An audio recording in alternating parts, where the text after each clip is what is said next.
वाकई क्या से क्या हो गया है। ममता बनर्जी ने भी कभी नहीं सोचा होगा कि चुनाव से पहले उनका किला ऐसे भरभराने लगेगा। जो दीदी के सबसे खास थे, जो सबसे करीबी थे, आज वही एक एक करके उनका साथ छोड़ रहे हैं। नमस्कार, मैं हूं दिनेश गौतम।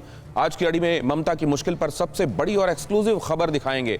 ऐसा क्यों है कि कैलाश विजयवर्गीय की कही बात सच साबित होती दिख रही है।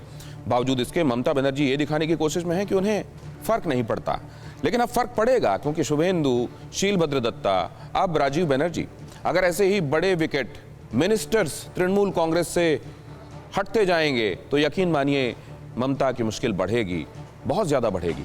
मगर सोचिए, कौन यार कौन गद्दार। बंगाल में इसको लेकर कंफ्यूजन क्यों है जोरदार।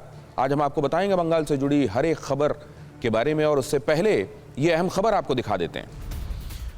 चुनाव से पहले भारतीय जनता पार्टी सांसद का बहुत बड़ा दावा, बीजेपी जीती तो हर गली में जय श्री राम गूंजेगा। पश्चिम बंगाल में राम के नारे की आजादी मिलेगी।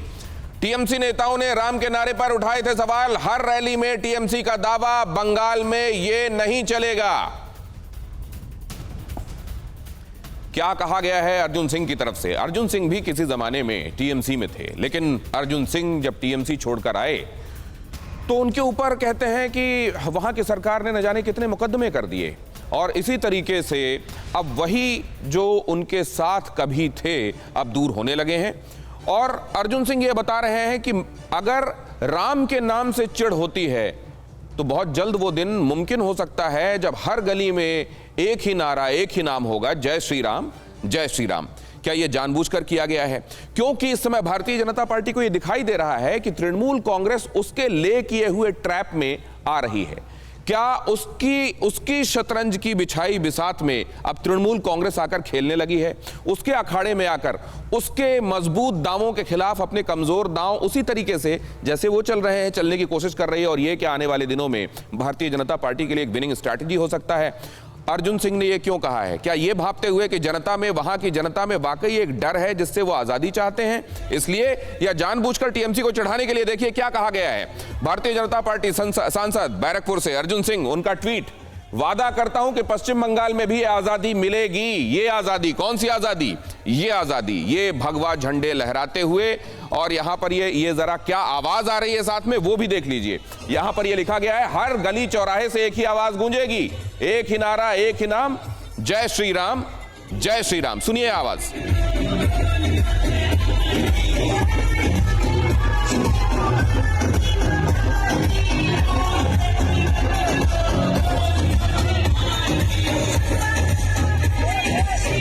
और अब अगर आप इसको बहुत ध्यान से सुन और देख रहे हैं, तब मैं आपसे इस बात को आगे बढ़ाते हुए कुछ और सवाल पूछूंगा, लेकिन बहुत ध्यान से पहले इस वीडियो को देख लीजिए, आवाजों को सुन लीजिए, कहां किस पृष्ठभूमि में किस जगह पर यह हो रहा है वो भी देख लीजिए।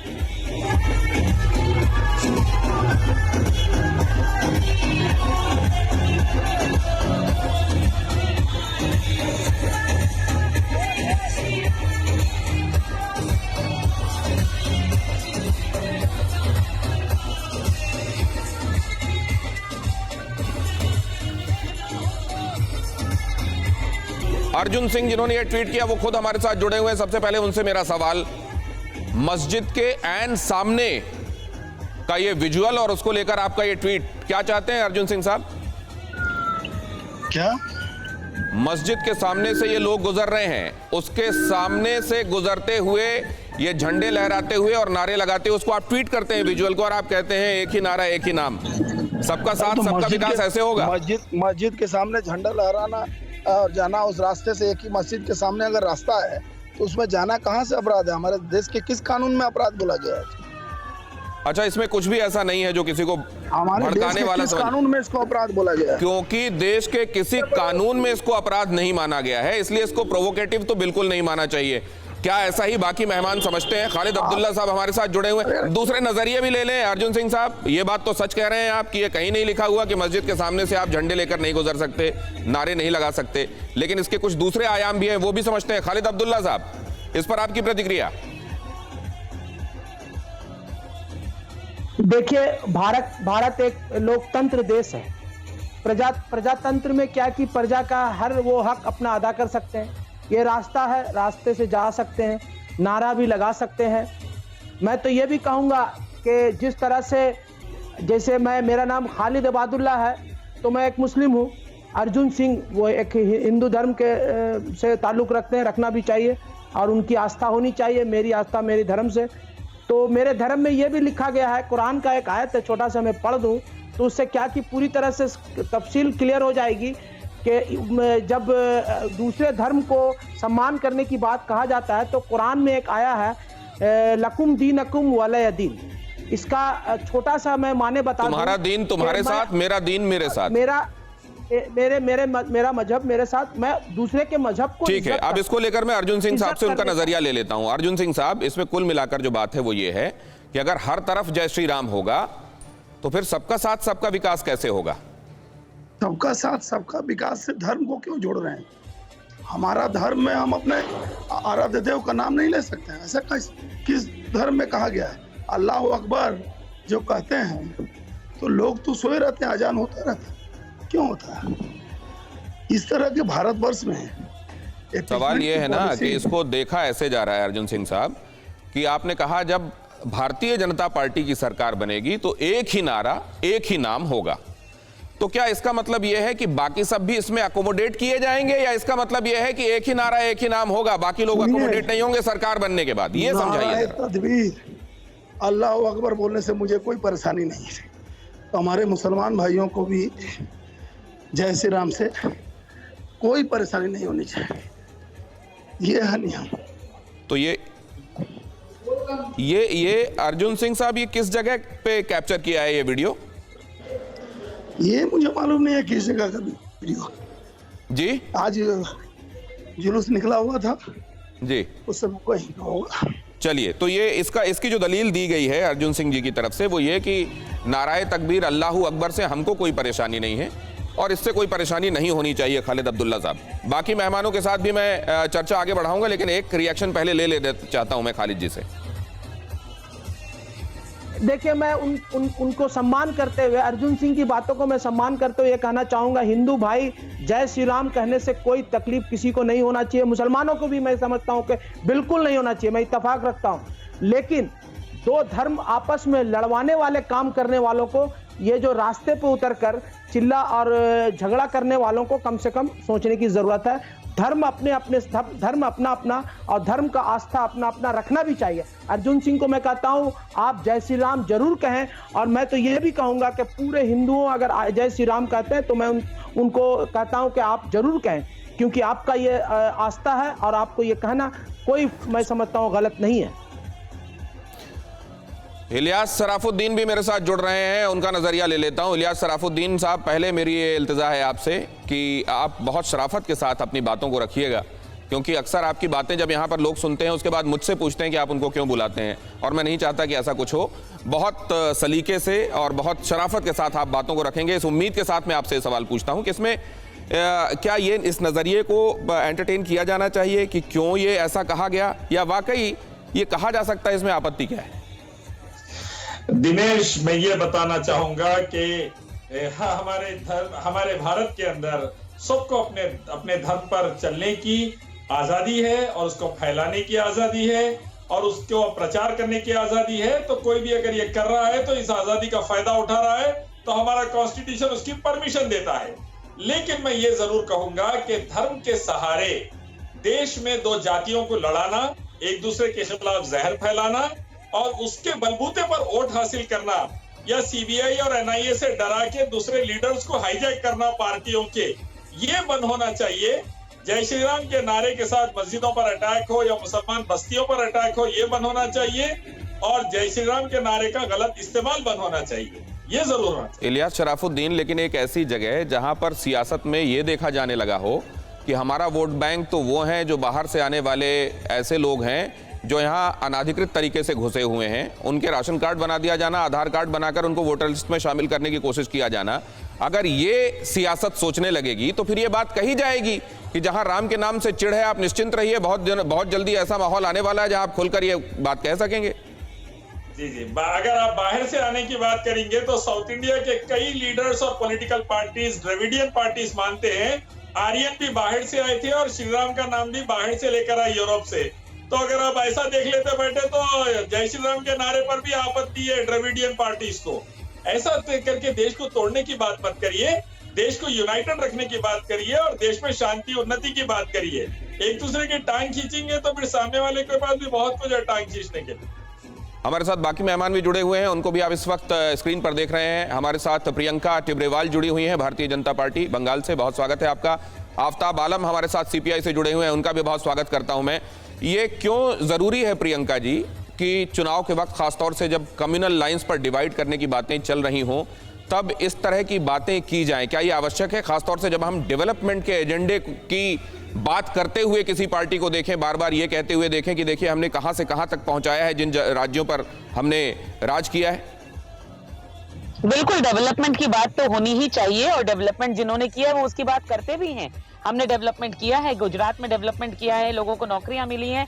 जो कुछ पश्चिम बंगाल में हो सकता था, वो फैक्ट्रीज यहाँ भी बैठ सकती थी नैनो की, लेकिन यहाँ के मुख्यमंत्री ने बैठने नहीं दिया, इसलिए आज उनके पास डेवलपमेंट की बात करने के लिए कुछ है ही नहीं।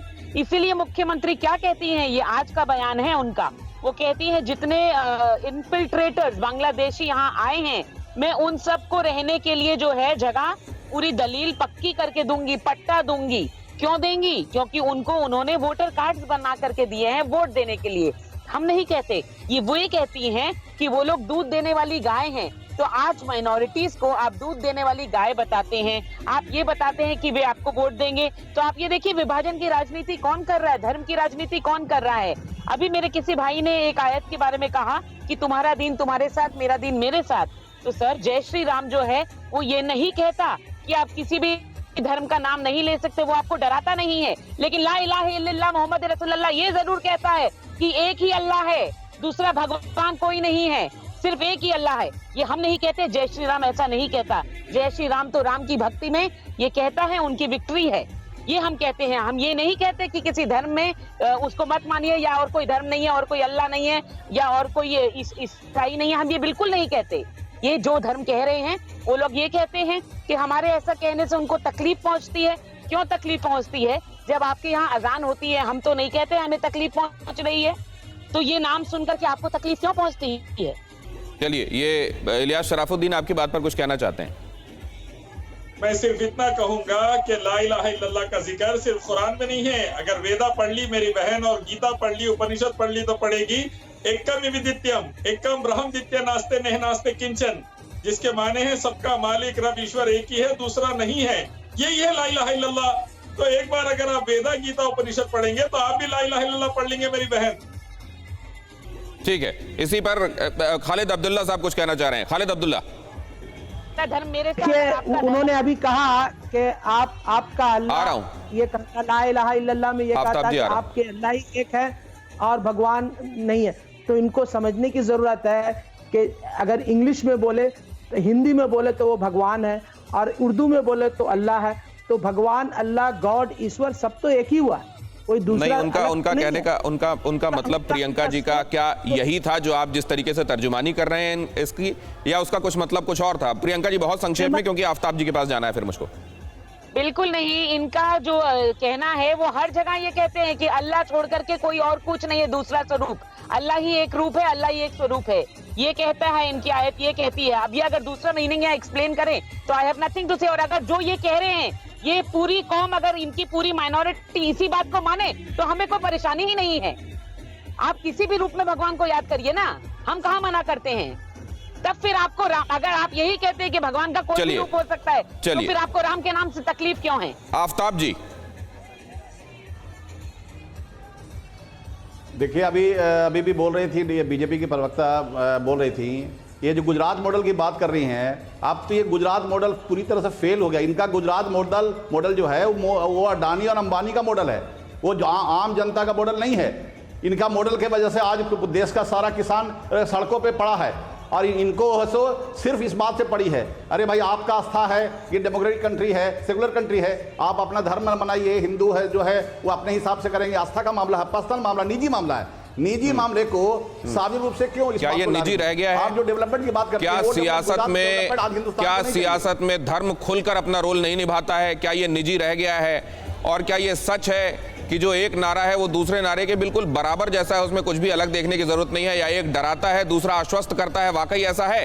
ममता बनर्जी को आज का सबसे बड़ा झटका, ये अहम खबर देख लीजिए। शुभेंदु के बाद एक और मंत्री ने इस्तीफा दिया। राजीव बनर्जी ने वन मंत्री पद से इस्तीफा दे दिया। राज्यपाल जगदीप धनखड़ ने इस्तीफा मंजूर भी कर लिया। राजीव बनर्जी 30 जनवरी को बीजेपी में शामिल हो सकते हैं। अमित शाह की मौजूदगी में राजीव थाम लिख सकते हैं कमल।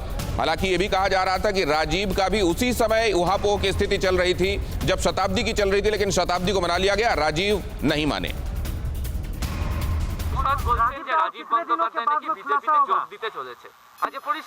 কে কি বলেছে আমি আবার বলছি যে ডেফিনেটলি তাদের রাজনৈতিক দল একটা অন্য রাজনৈতিক দল, তারা কি বলছে সেটা তাদের ব্যক্তিগত ব্যাপার। खालिद अब्दुल्ला, ये बेशक ये दिखाने की कोशिश की जा रही है तृणमूल कांग्रेस की तरफ से कि कोई फर्क नहीं पड़ता, और डेस्टिनेशन एक बार फिर भारतीय जनता पार्टी। देखिए, ऐसा है कि तृणमूल कांग्रेस भारत की बहुत बड़ी पार्टियों में से एक पार्टी है, जिनकी जनसंख्या बंगाल की 10.5 करोड़ लगभग है। 10.5 करोड़ में अगर कोई 10 एमएलए चले जाता है तो इससे यह समझने की जरूरत नहीं है कि आपने गाना लगाया शुरू में क्या से क्या हो गया। तो मैं ये कहूंगा कि आने वाले दिनों में 2021 जब इलेक्शन होगा तो इन लोगों के जरिए यही कहा जाएगा क्या से क्या हो गया, और 2021 221 सीटों के साथ ममता बनर्जी टीएमसी सरकार हैट्रिक करेगी। मैं इसका पूरा आपको दावे के साथ कहकर जा रहा हूं। दूसरी चीज रही कि आप जिसके बारे में एक मंत्री और विधायक राजीव बनर्जी के बारे में, मैं उनसे कहूंगा कि वो बहुत पुराने संगठक बहुत बड़े राजनीतिविद नहीं है। वो बहुत नजदीक से मैं समझता हूं कि उनका अगर आना देखा जाए तो 2006-7 में वो तृणमूल कांग्रेस में आया। उनका इतिहास और उनका जो राजनीति जीवन है वो बहुत शॉर्ट है। इसलिए ऐसे लोगों को जो लोग नहीं, इन लोगों में खामियां अचानक आप लोगों को तब क्यों दिखाई देती हैं जब ये पार्टी छोड़कर जाते हैं, या इनका कम अनुभवी होना, या इनका एक्टर होना, एसेंशियली इनका पॉलिटिशियन नहीं होना, ये सब आपको तब क्यों दिखाई देता है जब वो जाने लगते हैं? लेकिन अर्जुन सिंह, आपके पास फहरिस्त कितनों की है, कितने आने वाले हैं? आपने तो नाम आम भी बताने शुरू कर दिए थे, नंबर भी बताए थे, अभी कितने और रह गए हैं?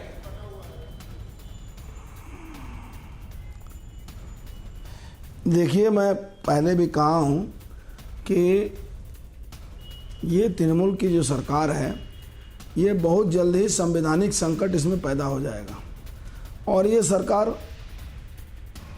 सुनाई नहीं देता आपको आवाज इको हो रही है क्या? आपको सुनने में तकलीफ हो रही है या इको हो रही है? अभी सुनाई दे रही है। हाँ, कहिए। नहीं, अभी सुनाई दे रही है ठीक से। तो तृणमूल की सरकार जो है, ममता बनर्जी की सरकार, ये अल्पमत में आ जाएगी बहुत जल्द ही, और करीबन 41 से 61 के बीच में ये संख्या है जो विधायक इनके टूट के आ रहे हैं। हमारी स्क्रीनिंग चल रही है कि किसको लिया जाए, किसको न लिया जाए। मतलब हालात ये हैं की बात करें कि वहां से तो पूरा का पूरा एक जत्था निकल के आ रहा है, लेकिन आप लोग स्क्रीनिंग कर रहे हैं कि किसको लेना है कि नहीं लेना है। अब खालिद अब्दुल्ला साहब, तृणमूल कांग्रेस के लिए क्या ये वरी साइन नहीं है? आप इसको अंडर प्ले क्यों कर रहे हैं? मुझे समझ में नहीं आ रहा है ये बात कर रहे। मैं थोड़ी सी यहाँ पे हट के बता रहा हूँ कि ये लोग आज 6 महीना पहले, अर्जुन सिंह जी को मैं कह रहा हूं कि अर्जुन सिंह जब 6 महीना पहले तृणमूल कांग्रेस के ममता बनर्जी के सुबह शाम 4 बार पांव में नमस्कार करते थे, करना भी चाहिए था। लेकिन ऐसी कौन सी राजनीति, और मैं कहता हूं कि जब इंसान के अंदर, मनुष्य के अंदर जो गर्मी आती है, ब्लड के जरिए से होता है। जब अंदर में कोई ब्लड ऐसा आ जाता है तो उससे क्या है कि सर्कुलेशन जब बढ़ जाता है तो ब्लड में जोश आता है, गर्मी आता है, तो कुछ कहने लगते हैं। तो मैं यहाँ पे कहूंगा कि भारतीय जनता पार्टी में जाने वाले तृणमूल कांग्रेस के जो विधायक है, मंत्री, उन लोगों के अंदर में कौन सा ऐसा बैक्टीरिया घुस गया है? कोरोना बैक्टीरिया तो नहीं था, कोरोना बैक्टीरिया तो बीमार कर देगा, लेकिन कौन सा ऐसा बैक्टीरिया घुस गया है ब्लड में जो इतने जल्दी ममता बनर्जी के विरोध करना शुरू कर दिया? तो ये तो आप देखेंगे ना, ये कौन सा बैक्टीरिया घुसा, ये डायग्नोसिस तो आपका होना चाहिए कि उनका होना चाहिए? डायग्नोसिस तो बीजेपी, भारतीय जनता पार्टी कर रही है, लेकिन इन लोगों को एहसास नहीं, इन लोगों का रिपोर्ट ठीक नहीं आ रहा डायग्नोसिस का। भारतीय जनता पार्टी कहती है कि हम इसको सर्वे करेंगे, इसको सर्च करके लेंगे, लेकिन सारे लोगों को ले रहे। जो लोग शुभेंदु अधिकारी को ये कह रहे, दिलीप घोष, ये लोग हमारे 2011 में जो हमें अटकाया था, रास्ते में रोका था, वही हमें फिर स्टेज में बैठा रहा है। तो बैक्टीरिया तो पहचान ले रहे, फिर भी उनको लेने की मजबूरी अर्जुन हो रही सिंह है। कुछ कहना तो चाह रहे हैं, आपकी बात पर सुनिए जरा, क्या कहते हैं अर्जुन सिंह जी? ऐसे लोगों के साथ क्या स्क्रीनिंग हो रही है? शुभेंदु अधिकारी को ले रहे हैं आप? होगा। और मैं समझ रहा हूँ कि आने वाले दिनों में ये पूरे देश खालिद पश्चिम बंगाल को बहुत खालिद जी सुन भी लीजिए। हाँ खालिद साहब, मेरा गला थोड़ा खराब है, मैं आपको थोड़ा एक याद दिला दूं कि आपने कहा कि आपकी ऑल इंडिया पार्टी है, शायद आपको आसाम में 20 या 30 वोट मिलता है, झारखंड उत्तर प्रदेश में 100-200 वोट मिलता है। आपकी पार्टी अब ऑल इंडिया पार्टी नहीं रह गई, आप ऑल इंडिया पार्टी। अरे मेरा बात सुनिए ना, आप जब बोले तो मैं नहीं बोला था। अरे आप जब बोले तो मैं नहीं बोला। खालिद अब्दुल्ला सुन तो लीजिए, उसी समय मत टोकिए। वो कह रहे हैं गले में दर्द है, आप और चिल्लवा रहे हैं उनको। सुन लीजिए, आपके पास आऊंगा मैं, बाकी मेहमानों के पास भी जाना है, इसलिए टाइम वेस्ट ना करें हम लोग। सुन लीजिए खालिद अब्दुल्ला, आप अभी क्या? मैं कहा कि बड़ी पार्टी नहीं, अभी आपने कहा 6 महीना पहले मैं दीदी को 4 बार नमस्कार करता हूं। देखिए हमारे संस्कार में है कि हम बड़े लोगों की इज्जत करें, लेकिन मैं 18 महीने पहले पार्टी छोड़ चुका हूं।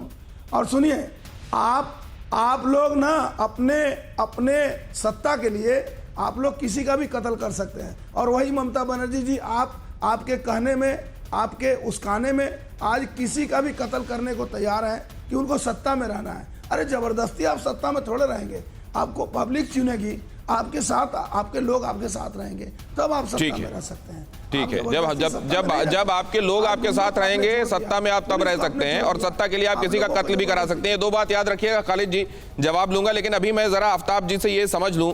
आफ्ताब जी, अब एक बात क्या खुलकर और इसको मान लेना चाहिए कि बेशक ये किताबों में नहीं लिखा हुआ तो यह है, आदर्श स्थिति ये होनी चाहिए कि एक सेकुलर कंट्री में इन चीज़ों को नहीं आना चाहिए राजनीति में, लेकिन हकीकत यही है कि अब ये देखा जाता है कि किस मजहब के मानने वालों की तादाद क्या है और क्या वो चुनाव में सरकार बनाने वाली भूमिका निभा सकते हैं, नहीं निभा सकते हैं, और निभा सकते हैं तो उनको किस तरीके से पेश आना है, नहीं आना है। क्या ये हकीकत है आज और ये मान लेना चाहिए आफ्ताब? देखिए, पॉलिटिकल गतिविधि का मामला, पॉलिटिकल गतिविधि कोई भी कर सकता है, लेकिन ये बीजेपी के लोग खासतौर से इलेक्शन में डेवलपमेंट का मुद्दा छोड़ के सबका विकास, सबका ये जो नारा देते हैं, लेकिन उसके बजाय इलेक्शन में कंसंट्रेट सिर्फ करते हैं ये धार्मिक मुद्दों पे। भाई किसको यहाँ पे पूजा करने से रोका गया है, किसको यहाँ पे नमाज पढ़ने से रोका गया है, किसको अजान देने से रोका जा रहा है, लेकिन खासतौर से इलेक्शन के समय में इन मुद्दों को हाईलाइट करके सिर्फ अब वोट बैंक कंसंट्रेट करना चाहते हैं और इसीलिए उसका फायदा लेना चाहते हैं। आप कुछ कहना चाह रही हैं प्रियंका जी आपकी बात पर? यही प्रियंका जी, ठीक है आफ्ताब सुनिए। प्रियंका जी, जानकारी में बहुत कमी है, इसलिए मैं इनको बता दूं कि पिछले साल जब यहाँ पर दुर्गा पूजा थी तो विसर्जन करने के लिए हमें हाईकोर्ट से ऑर्डर लाने पड़े थे। आ रहा हूं इलियास, देख रहा हूं आपका इशारा। मुहर्रम के उसी दिन पड़ गया है, तो मुहर्रम के कारण दुर्गा पूजा का विसर्जन पोस्टपोन किया जा रहा था, इसके लिए ऑर्डर हाईकोर्ट से लाना पड़ा था। इतना ही नहीं, यहाँ पर लॉकडाउन में अगर ईद पड़ती है तो लॉकडाउन उठा लिया जाता है, लेकिन वहीं राम जन्मभूमि में जब यहाँ मंदिर का निर्माण था तो लॉकडाउन रहा उस दिन। तो कौन कर रहा है ये सब? मुख्यमंत्री कर रही है। अपीजमेंट की राजनीति वो करती है, सांप्रदायिकता का आरोप बीजेपी पर लगाती है, तो आवाज उठानी पड़ेगी ना। कौन सांप्रदायिक है और कौन हर एक मजहब से जुड़े हुए आदमी को एक निगाह से देखता है, वो जरा समझेंगे इलियास सराफुद्दीन के पास जाकर भी। लेकिन इस्तीफे के बाद राजीव बनर्जी का बड़ा आरोप, मुझे मानसिक तौर पर प्रताड़ित किया गया। राजीव ने यह कहा कि मुझे मजबूरन ये कदम उठाना पड़ा, मैं दुखी हूं, मेरा दिल टूटा है, पर मुझे ये करना पड़ा। उन्होंने कहा मैं बंगाल के लोगों के लिए हमेशा काम करता रहूंगा। ये प्रताड़ना वाली बात हर कोई जो छोड़ रहा है वो क्यों कह रहा है खालिद अब्दुल्ला? ममता बनर्जी के सर पे हाथ रहता है तो पूरे बंगाल में घूम घूम कर चिल्ला कर इनकी ये आवाज सिर्फ ममता बनर्जी की बातें कहते थे और तरक्की की बातें उस समय ज्यादा कहते थे। लेकिन जब उनको ये तो मैं ये भी कहना चाहूंगा कि बनर्जी जो राजीव बनर्जी जो मंत्री थे वो क्या बोल रहे हैं, एक आपने पढ़ा होगा, हमने टीवी में देखा कि मुझे मंत्रालय दफ्तर से जब हलक किया गया तो मुझे बताया नहीं गया। मैं तो यहाँ कहूंगा कि अगर ममता बनर्जी अच्छी नेत्री है और आपके साथ बड़ा अच्छा सलूक किया है कि क्यों हटाया गया, उसका कारण अगर बता देते। खालिद अब्दुल्ला, एक अहम खबर आ रही है, आज 11वें दौर की बातचीत थी किसानों के बीच में और सरकार के बीच में। कृषि मंत्री कुछ कह रहे हैं, वो सुन लें जरा। पूरी तरह संवेदनशील है और हमारी कोशिश लगातार ये रहेगी कि देश का किसान आने वाले कल में प्रगति करे और उसके विकास और उत्थान के लिए भारत सरकार के प्रयत्न सफलीभूत हों। यह प्रयत्न भारत सरकार का निरंतर बना रहेगा। 11वें दौर की वार्ता के दौरान जब किसान यूनियन की तरफ से ये कहा गया कि हम तो पुराने प्रस्ताव पर विचार करके उन पर सहमत नहीं हो सके और हम रिपील ही चाहते हैं, जबकि भारत सरकार ने हमेशा यह बात कही कि रिपील के अतिरिक्त कोई विकल्प हो तो बताओ, लेकिन आज भी उन्होंने कहा कि हमारी यही मांग है। तो हमने कहा कि जो प्रस्ताव आपको दिया है 1 से 1.5 वर्ष तक कानून को स्थगित रख के समिति बनाकर आंदोलन में उठाए गए मुद्दों और पहलुओं पर विचार विमर्श करके रिकमेंडेशन करने के लिए वह प्रस्ताव हमारा बेहतर प्रस्ताव है। उस प्रस्ताव पर आप पुनर्विचार करें। वह प्रस्ताव किसानों के हित में भी है, देश के हित में भी है और इसलिए हमने उन्हें कहा कि आज वार्ता को पूरा करते हैं। आप लोग अगर निर्णय पर पहुंच सकते हैं तो कल आप अपना मत बताइए। निर्णय घोषित करने के लिए आपकी सूचना पर हम कहीं भी इकट्ठा हो सकते हैं और उस निर्णय को घोषित करने की कार्यवाही को आगे बढ़ा सकते हैं। सर, आपने कहा ऐसी ताकतें हैं जो किसानों का इस्तेमाल कर रही हैं, कुछ इसमें कई ऐसे संगठन हैं जो लेफ्ट से भी जुड़े हुए हैं। आप लोगों ने क्या आइडेंटिफाई किए कि कौन ऐसे किसान नेता हैं जो आपकी और सरकार की और किसान नेताओं की बातचीत को सफल नहीं होगी? देखिए, स्वाभाविक रूप से जब आंदोलन का नाम किसान आंदोलन हो, विषय किसानों से संबंधित हो, किसानों के संबंधित विषय का निराकरण करने के लिए सरकार तैयार हो और निर्णय न हो सके, तो हम अंदाज लगा सकते हैं कि कोई ना कोई ताकत ऐसी है जो इस आंदोलन को बनाए रखना चाहती है। राजनीतिक फायदे के लिए किसानों का इस्तेमाल हो रहा है। कोई है जो नहीं चाहता कि इसमें समाधान निकले। सरकार ने तो यह भी कहा कि 1.5 साल तक इसको स्थगित रखकर और इस पर विचार विमर्श और प्रस्तावों के लिए पूरी गुंजाइश रखी जाएगी, लेकिन ये मंजूर क्यों नहीं किया जा रहा है? और ये क्या दिखाता है कि कोई है जो चाहता है गतिरोध बरकरार रहे, जो चाहता है अनरेस्ट बना रहे? खैर, एक बार फिर से अपने मेहमानों की तरफ चलते हैं। हमारे साथ जो मेहमान जुड़े हुए हैं उनके पास ये भी समझेंगे कि 72 लाख किसान, करीब 73 लाख किसान, असल में 72.5 पौने 73 के आसपास, ये हैं पश्चिम बंगाल में, और इसमें से भी कहा यह जाता है कि 90% किसान यहाँ के सीमांत किसान हैं। पूरे देश के किसानों की बात कर रहे थे आफ्ताब जी, क्या पूरे देश के किसान परेशान वाकई उनको दिखाई देते हैं?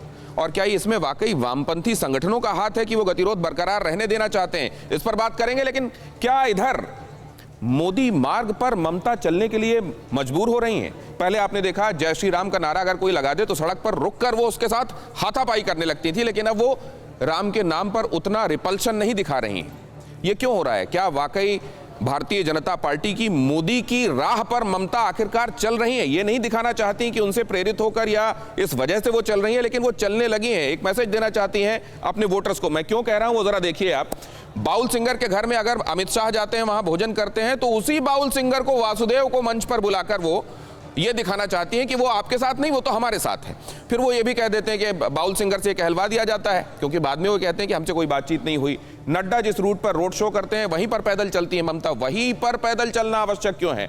शुभेंदु ने नंदीग्राम में रोड शो किया, ममता ने भी उसी रूट पर बिगुल फूंका।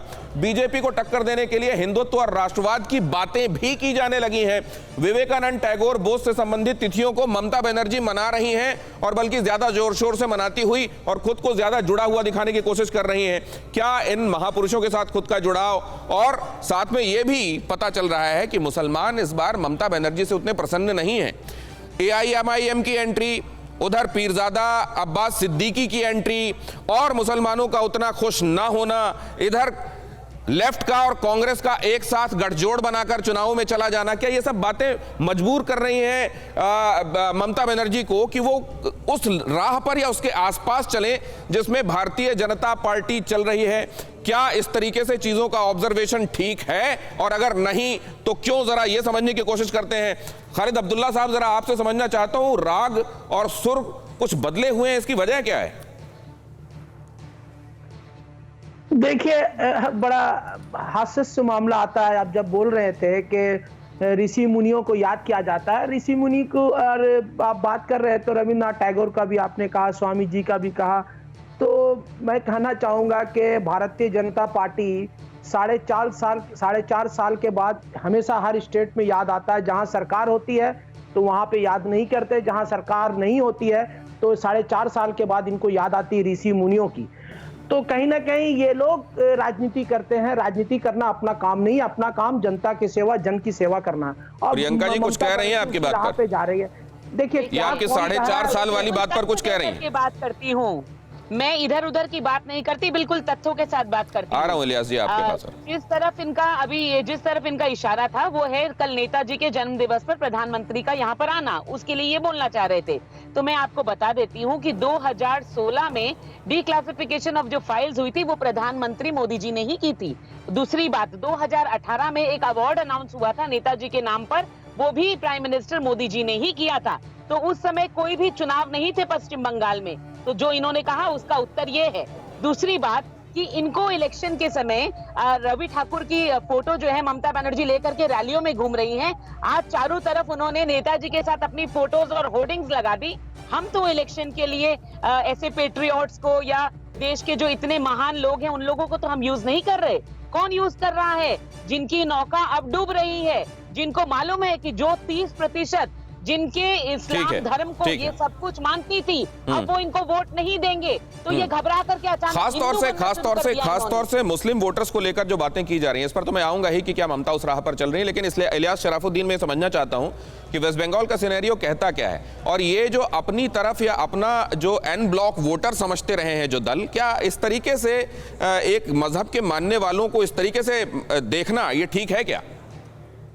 दिनेश, सबसे पहले मैं बता दूं कि मजहब की, धर्म की राजनीति शुरू हुई थी बाबरी मस्जिद के टूटने से पहले और टूटने के बाद BJP, RSS, BSP, Bajrang Dal की तरफ से। और आज तो अमित शाह आज आ जाओ बोलते हैं, अगर आज नहीं आएंगे तो इलेक्शन के बाद खरीद लेते हैं एमएलए को मध्य प्रदेश में, और कर्नाटक में जैसा करे खरीद के सरकार गिरा देते हैं। और तीसरी बात यह है, विकास बीजेपी का बिहार, उत्तर प्रदेश और मध्य प्रदेश में देख लीजिए। बेरोजगारी, रेप, मर्डर, दंगे, फसाद, मस्जिदें जलाना, मारना, काटना और मासूम बच्चों का हॉस्पिटल्स में मरना, यही विकास बंगाल में लाना है तो मर्जी बंगालियों की। लेकिन तबाही के सिवा कुछ हाथ को नहीं आएगा। शांति, उन्नति नहीं है, माइनस जीडीपी है, सबसे बड़ी बेरोजगारी है, कंपनियां बंद हो रही, देश की अर्थव्यवस्था बर्बाद हो गई। अभी भी समझ जाइए, धर्म की राजनीति से दूर रहिए और सीधा सीधा विकास की राजनीति पे तवज्जो दीजिए। तमाम धर्मों के इलियास शराफुद्दीन, लेकिन आप ये भी देखिए, आपकी बात मैं सुन रहा हूं, लेकिन आपसे एक बात कहना चाहता हूं कि अगर आप बाबरी के समय का हवाला दे रहे हैं तो बाबरी में जो कुछ लोगों की नाराजगी थी वो किस बात को लेकर थी? इस बात को लेकर थी ना कि कुछ गलत किया गया है इतिहास में, उसको सही किया जाए, और बाद में तो सर्वोच्च अदालत ने भी इसको सही पाया। नहीं तो मैं एक बात नहीं, झूठ फैला दिया गया। सर्वोच्च अदालत भी उसको ये कह रही है कि यहाँ पर पहले क्या। दूसरी बात आप ये बताइए कि क्या वो पार्टियां जो कहती हैं कि मजहब की सियासत की जाती है, क्या वो पार्टियां खुद भी इन अवे मजहब की सियासत ही नहीं कर रही होती, ये कहते हुए कि देखिए वो कर रहे हैं? मैं आपसे समझूंगा, लेकिन उससे पहले TV9 भारतवर्ष पर पीरजादा अब्बास का ममता पर बड़ा आरोप। टीएमसी बंगाल की जनता को बेवकूफ बना रही है, पीरजादा अब्बास ने कहा। ममता बनर्जी ने मुसलमानों के लिए कुछ नहीं किया, उनका यह भी आरोप है। मुसलमान का नाम लेकर बंगाल में भाईचारा खत्म करा दिया गया। पीरजादा अब्बास ने कहा दशहरा मुहर्रम के बहाने हिंदू मुस्लिम को बांट रही है ममता बनर्जी। ममता बनर्जी मुस्लिमों का तुष्टीकरण भी कर रही है, पीरजादा अब्बास ने कहा। पीरजादा अब्बास कह रहे हैं कि मुस्लिमों का तुष्टीकरण हो रहा है। कैसे समझाएंगे अपने समर्थकों को इसका जवाब? देखिए, ये इल्ज़ाम सरासर गलत है। राजनीति में जिसको जिसका पसंद है उसी को वोट देंगे।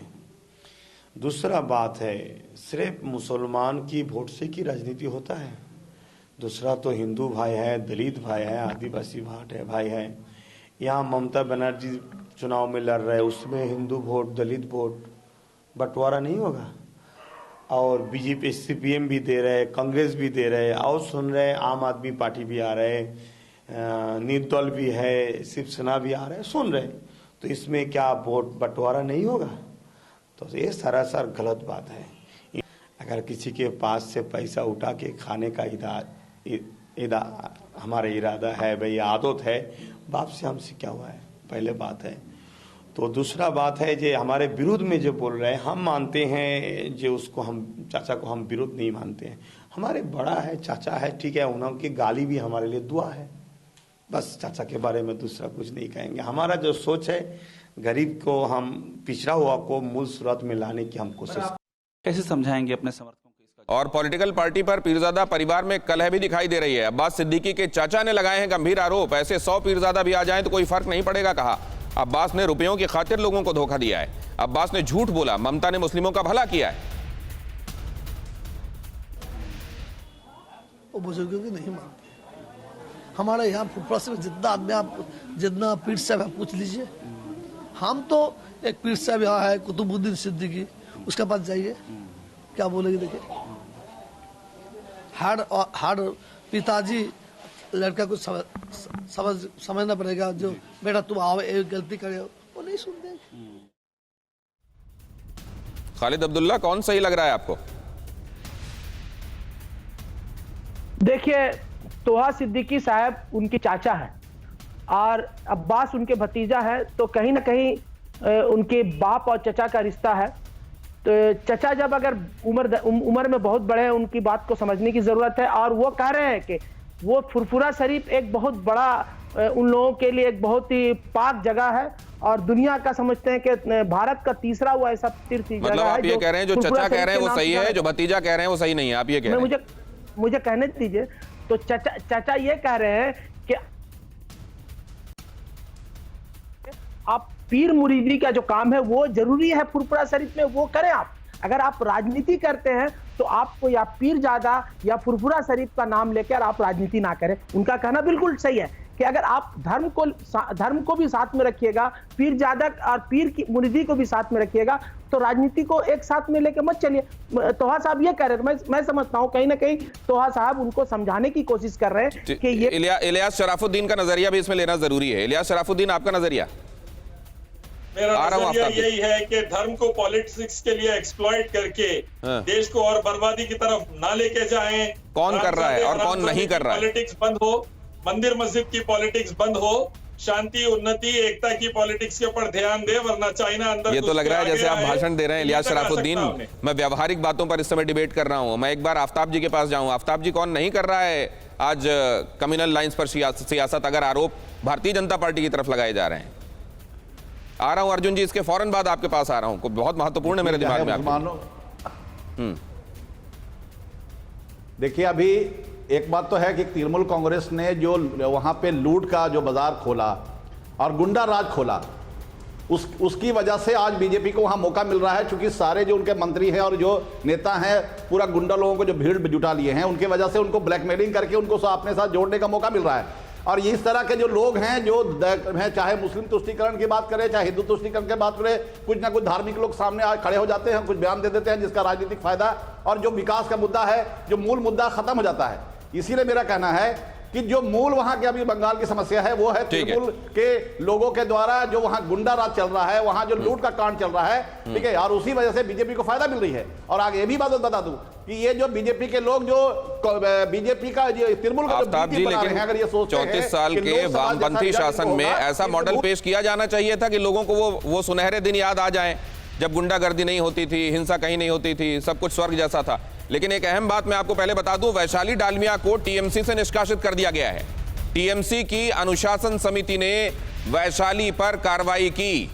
बाली से विधायक और जगमोहन डालमिया की बेटी, टीएमसी की उन पर कार्रवाई। ये भी आ रही है क्या अर्जुन जी आपके यहां?